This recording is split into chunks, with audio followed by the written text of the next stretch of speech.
Assalomu alaykum. O'zbekiston bilan Yevropa Ittifoqi o'rtasida hamkorlik va sheriklik to'g'risidagi kengaytirilgan bitim imzolandi. Siyosatshunos Shuhrat Rasul bilan ana shu mavzuda suhbatlashamiz. Assalomu alaykum Shuhrat aka, xush kelibsiz. Va alaykum assalom, xushvaqt bo'ling.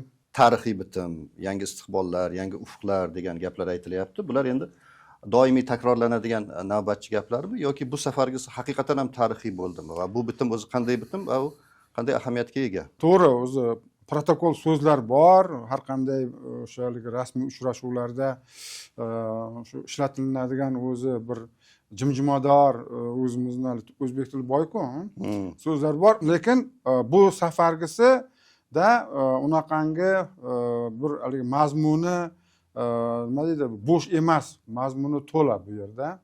Mag'zi to'q deng. Mag'zi to'q, juda muhim O'zbekiston uchun o'ta muhim kelishuvlar yuz berdi. Endi bir qisqacha agar ruxsat bersangiz tarixini eslatib qo'ymoqchiman. Xo'p. Bu o'zi 96-yil O'zbekiston mustaqilligidan keyin 96-yil Yevroittifoq bilan O'zbekiston o'rtasida alohida hamkorlik bitimi bo'lgan. Shunday. U faqatgina O'zbekiston bilan emas, mana shu postsovet davlatlarining har biri bilan Yevroittifoq shunday hamkorlik, iqtisodiy, shu madaniy, ijtimoiy hamkorlik bo'yicha shartnomalar imzolagan edi. Shu jumladan O'zbekiston bilan ham. Endi u standart hamkorlik nimasi, takliflari bo'lgan. Keyin bu hamkorlik mana shu 2006-yilda bir orada sovuqlik tushdi. Mana shu Andijon voqealariga bog'liq bu. Keyin yana qayta tiklandi, lekin hozirgi mana shu formatdagi hamkorlik o'zi nomidan ham ko'ryapsizlar, kengaytirilgan degan bir ibora qo'shilgan. Shunday. U oldingilarida shu ibora yo'q edi, kengaytirilgan degan. Mana O'zbekistonga mana shu yangi ma'muriyat davrida shu 2016-yildan keyin Yevroittifoq GSP+ maqomini bergan, ya'ni savdo qilishda, o'zi bilan savdo qilishda imtiyozlar bergan edi va 3000 tovar nomenklaturasini qamrab olar edi. Hozir shu kengaytirilgan degan qo'shimcha qo'shilgandan keyin uni ham maqomi o'zgardi. Hozir 6000 ta o'shaligi nima bor? Tovarlar bor. Mana shu kelishuv asosida endi O'zbekiston mana shu bu asosiy tovarlar. Mana shu maishiy, oziq-ovqat, qishloq xo'jaligi mahsulotlari bemalol Yevroittifoqqa eng muhimi yo o'ta imtiyozli bojlar bilan yoki umuman bojlarsiz eksport qilish mumkin o'zining mahsulotlarini. Sof iqtisodiy fikrlaydigan bo'lsak, Yevroittifoq bozori bu juda ham bir katta, keng, boy bozor. Unga kirishning o'zi bo'lmaydi. Albatta, talablari juda yuqori.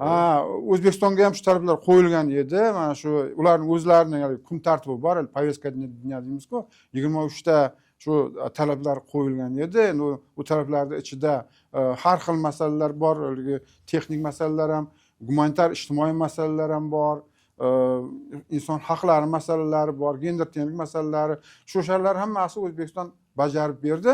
Garchi o'zi kelishuv mana shu nima deydi, format kelishuvi 22-yili yakunlangan bo'lishiga qaramasdan mana shu bizga qo'yilgan qonunchilikda o'zgartirishlarni qilishimiz kerak edi.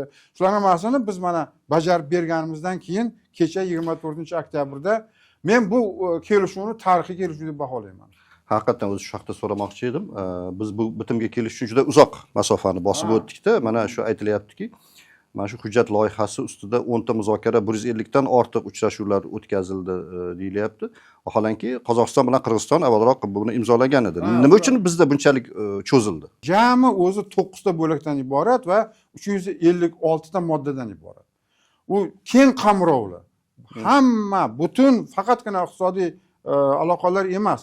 Bu yerda mana shu siyosiy masalalar ham, gumanitar masalalar ham, ijtimoiy masalalar ham, ilmiy masala ham, standartlar masalasi, shuning uchun ham keng qamrovli deyapmiz-da. Masalan, Afrikada mana shunday Yevroittifoq bilan shunaqa kelishuvga ega bo'lgan bir ikkita davlat bor xolos.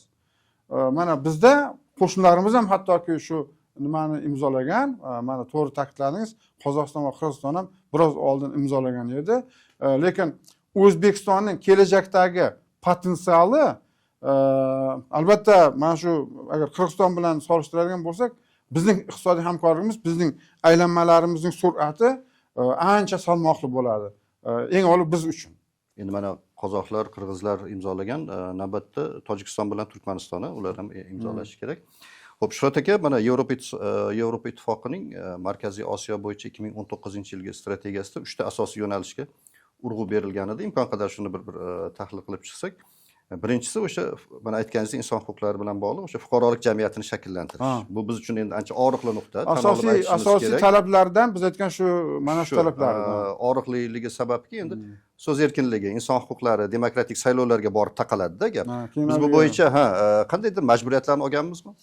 Mana shu O'zbekistonning aynan shu fuqaroviy jamiyat qurish bo'yicha birinchi ma'muriyat davrida Yevroittifoqning bizga savollar juda ko'p edi. Shunday. Endi nafaqat ko'p, endi u savollar butun tiqilib ketgan edi. Va qonunchiligimiz ham mana shu Yevropaning bizning oldimizga qo'yayotgan shartlariga ancha to'g'ri kelmas edi. Shuning uchun biz ta'kidlaymiz, alohida qonunchilikka ham o'zgartirishlar kiritildi deb.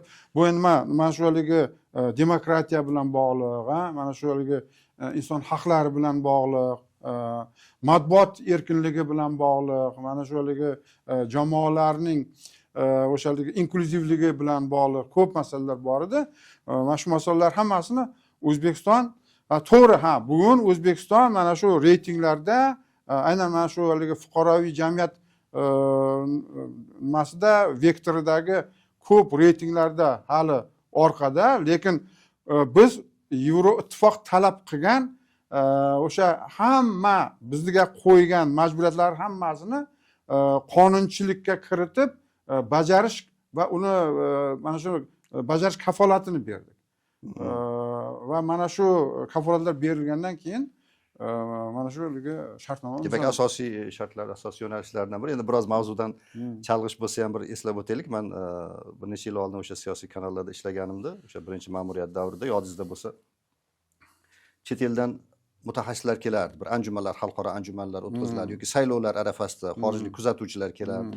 Har xil siyosatshunoslar, iqtisodchilar va sayrab berishardi-da. Mana shunchalik O'zbekistonda demokratik islohotlar chuqur ildiz otibdiki, Yevropa havas qilyapti degan darajadagi o'sha intervyular teskari talqin qilib shuni efirlarga berardik-da. Mana aytmoqchimanki, mana shu Yevropa Ittifoqining o'sha paytda shunchalik savollari ko'p bo'lsa ham, o'sha matbuot kuchi bilan foydalangan holda mana kerak bo'lsa xorijlik ekspertlar gapiryapti. Mana bizga havas qilayotgan ekan. Sof manipulyatsiya deyiladi. Bu yerda mana qarang. Biz hozir mana shu shartlarda bizni yana huquqlarimiz ham paydo bo'lyapti-da. Faqat majburiyatlar emas, huquqlarimiz ham bor. Mana O'zbekiston fuqarolari, korxona tashkilotlari Yevropa sudlariga murojaat qilishi mumkin. Mana bu ham juda yaxshi. Agar nohaqliklar bo'ladigan bo'lsa, mana shu haligi milliy darajada u hal qilinmaydigan bo'lsa, Yevroittifoq sudlariga mana o'sha demak jismoniy shaxslar murojaat qilishi mumkin. Demak, o'zimizni sudlardan ko'ngli to'lmagan, adolat topolmagan fuqarolarimiz Yevropa sudlariga murojaat qilishi mumkin. Davom etamiz. Shuhrat aka, ikkinchi yo'nalish bu Markaziy Osiyoning iqtisodiy rivojlanishiga ko'maklashish deyilgan edi. Hozir biz Yevropadan kutayotgan eng katta yordam deymizmi, eng katta hamkorlik deymizmi, bu o'sha o'rta koridorni rivojlantirish. Bu o'rta koridor O'zbekiston uchun qanchalik ahamiyatga egaligi haqida juda ko'p gapirildi. Lekin ikkinchi tarafdan bu o'rta koridor Yevropani o'zi uchun ham juda muhim bo'lib turibdi, adashmasam. Hozir Rossiyadagi vaziyatni inobatga oladigan bo'lsak. O'rta koridor bu O'zbekiston uchun, Markaziy Osiyo uchun qancha muhim bo'lsa, to'g'ri ta'kidladingiz, Yevroittifoq uchun ham juda muhim. O'zi ular 2019-yili alohida bir loyiha taklif qilgan, Traseka loyihasi.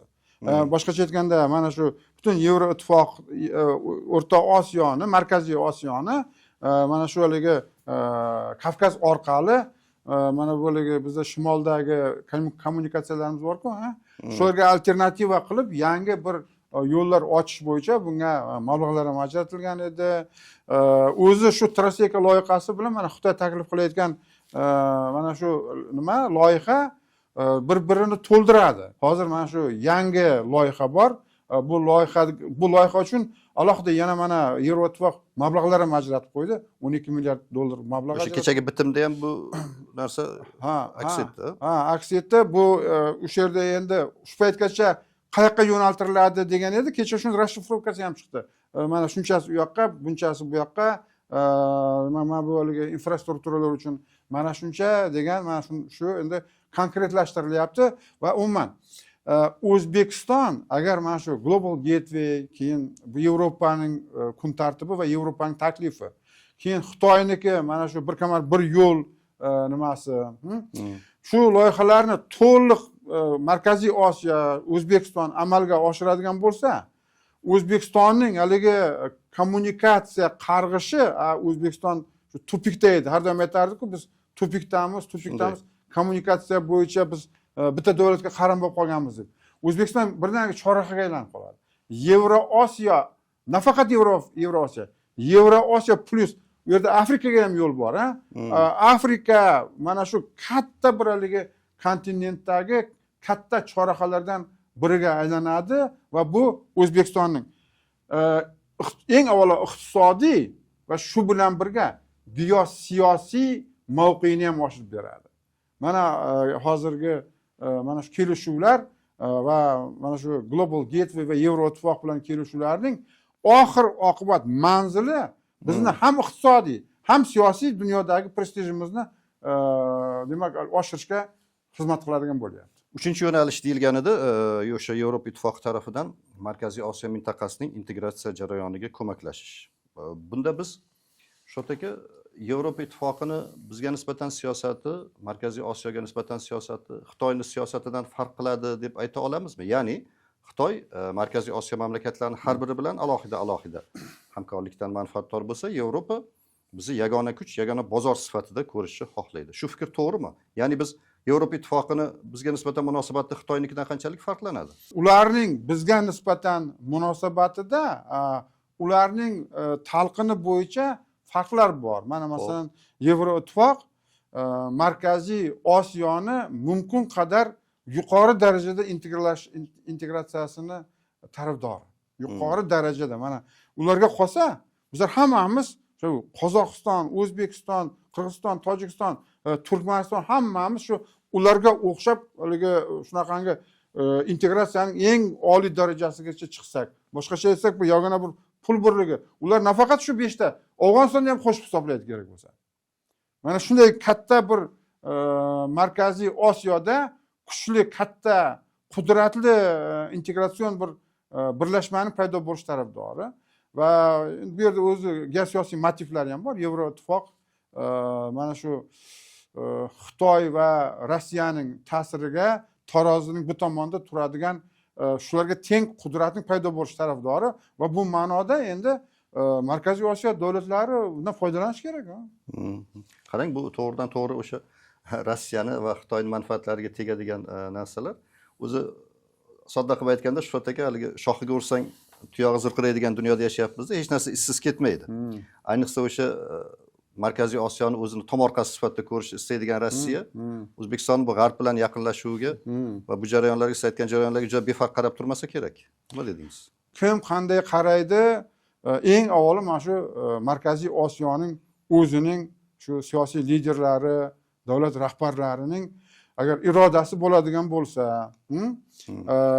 ya'ni shu yuqori darajada integratsiyaga irodalari bo'ladigan bo'lsa, hech qanday kuch dunyoda to'siq bo'la olmaydi. Bugun endi masalan agar Rossiyani ko'radigan bo'lsak, Rossiya bugun o'shaligi o'zining qutb davolaridan xohlaydimi, xohlamaydimi, baribir voz kechadi. Rossiya kelajakda bir regional davlatga aylanadi.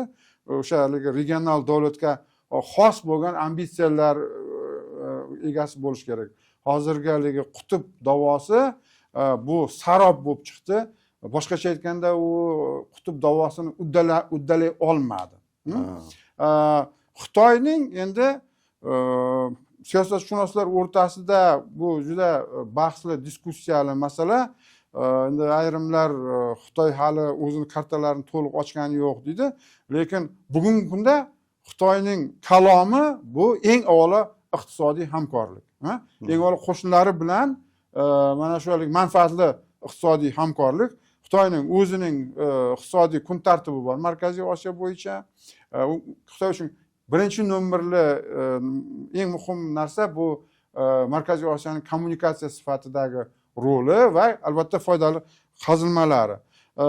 Xitoyning bir geosiyosiy da'volari hali ko'rilayotgani yo'q. Xitoy hali hech kimga bir harbiy ittifoqni taklif qilgani yo'q yoki haligi bir mana shu Rossiyaga o'xshab integratsiyadagi bir yuqori pog'onalar marralarni yagona boshqona qilaylik, yagona bir tovar, xizmatlar va kapital erkin aylanadigan hudud yasaylik degan takliflari yo'q. Bu ma'noda Markaziy Osiyoning o'zining integratsiyasi uchun bugun o'zi xavf qomat, inersiya bor. Mana shu Rossiyani hamma ko'ryapti, mana kuchsizlanyapti. Endi ma'lum bir vaqt o'tgandan keyin shu inersiya ham yengil nima qilinadi, yengib o'tiladi. Endi bu bir ko'proq menimcha psixologik muammo, Markaziy Osiyo liderlarining psixologik muammosi. Bu vaqt bilan demak shu menimcha chekinadigan muammo. Shotaga juda yaxshi gap aytdingiz. Mana hamma narsa, ko'p narsa Markaziy Osiyo yetakchilarining siyosiy irodasiga bog'liq dedingiz. Agar shu dunyo bilan, Yevropa bilan integratsiya qilish yo'nalishida qat'iy turadigan bo'lsa, hech kim xalaqit qila olmaydi dedingiz. Lekin savol tug'iladi. Mana Ukraina xalqi ham, Ukraina yetakchilari ham Yevropa bilan yaqinlashishga juda harakat qilgan edi. Butun o'sha siyosiy irodasini ham, xohishini ham ko'rsatgan edi. Lekin mana oxir-oqibat Rossiya bostirib kirdi, urush bo'layapti. Ukraina tinchini yo'qotdi, 100 minglagan odamlar halok bo'ldi. Endi Xudo saqlasin. Lekin bunaqa ssenariy rivojlanib ketmasligiga Markaziy Osiyoda kim kafolat bera oladi? Endi qarang.